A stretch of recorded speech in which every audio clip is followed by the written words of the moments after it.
Etheridge's off-Broadway show. It's called Melissa Etheridge Off-Broadway, My Window, A Journey Through Life. It opens October 13th at New World Stages. Get your tickets now. It's pretty much every weekend. The run is confirmed through... Just 3 weeks. Okay, 3 weeks, Oh, wow. but I think it's going to be longer.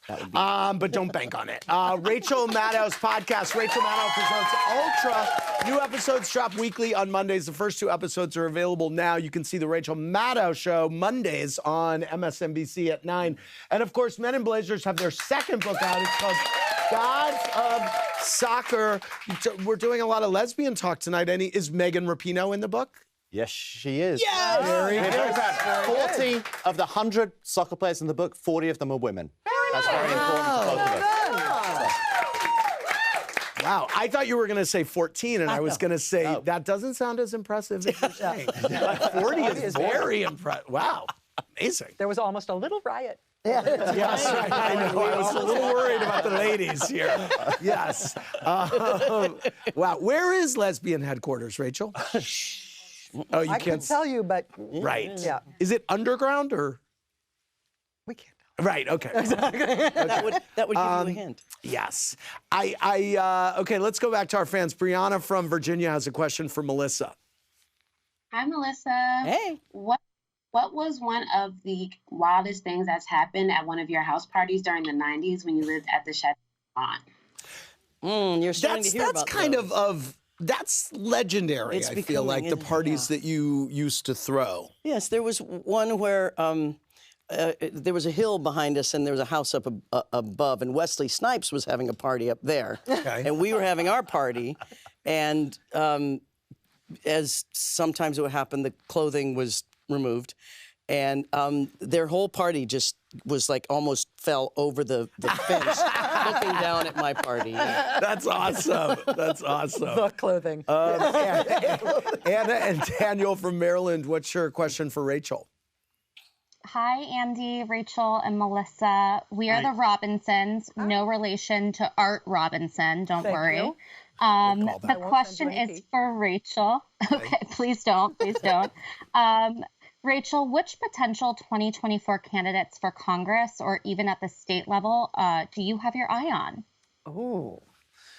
Well, I mean, for this upcoming election for 2022,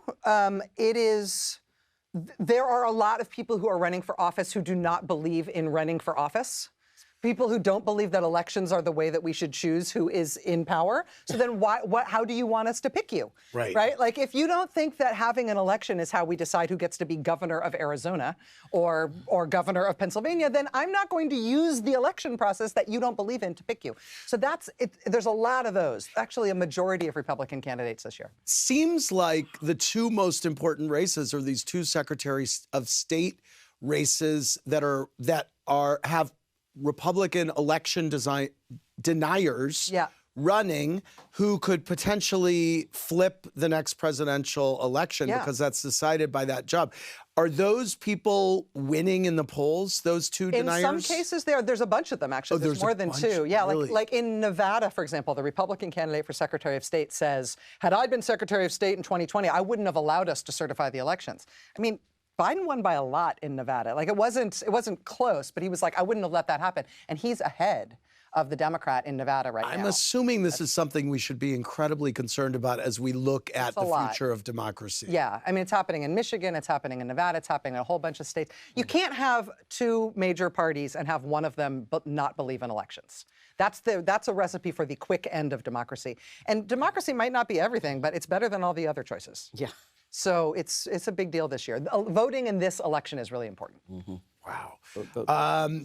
Melissa, Danielle P. wants to know, who is a musician right now that you're completely obsessed with or blown away by? Oh, her. Her. Yeah. Yes. She's so talented. Yeah. So amazing. Yes.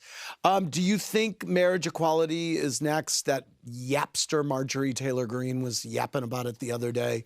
Are they coming for that for real next, do you think? Yes, I think they are. I mean, the majority, the conservative majority on the Supreme Court is telegraphing that. So you don't even really have to, you don't have to get into the mind of Samuel Alito.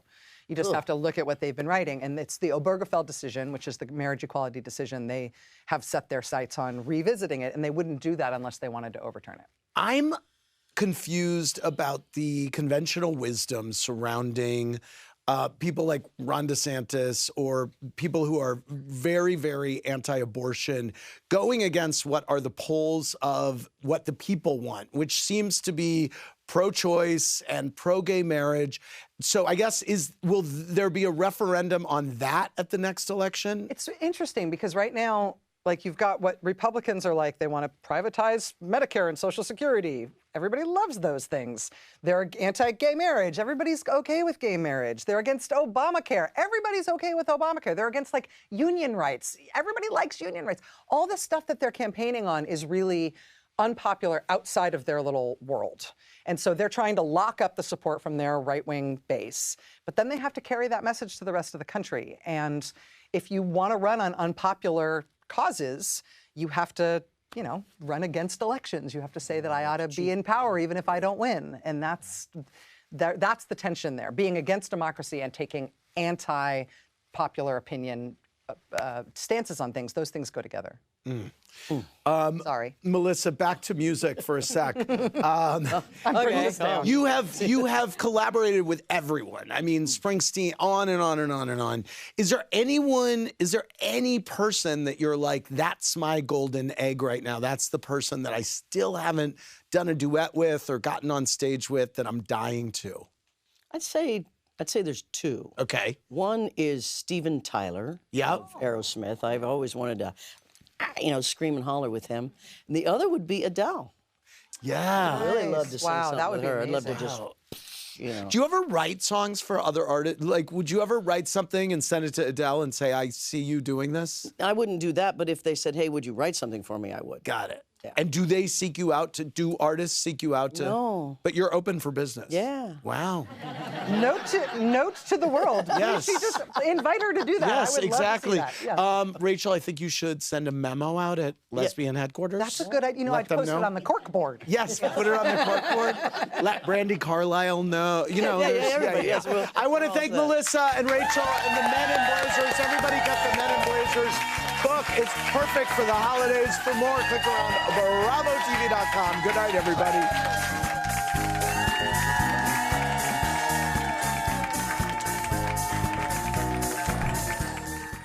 Thanks for watching.